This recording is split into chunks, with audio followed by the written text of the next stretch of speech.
תעשה חיקוי של ההורים שלך כשיש אזעקה. זה קשה לעשות חיקוי. אני לא יודע ממש את הרגשות שלהם. אני לא אוהב לדבר על הרגשות שלי, אבל אשתי כן. למה זה ככה?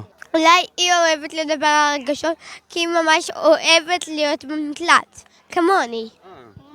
כנראה זאת הסיבה.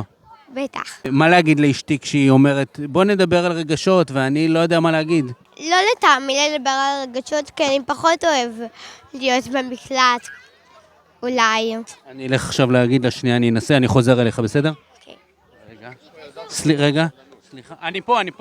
אני לא אוהב לדבר על רגשות. אתה לא חייב שום דבר, אתה יכול לעשות מה שאתה מרגיש ורוצה. לא חייבים כלום, נכון ילדים? היה לה תגובה טובה. יופי. העיקר שהכל יהיה טוב, ושתיגמר כבר המלחמה, ושאם תיגמר המלחמה, שהמלחמה תיגמר בטוב.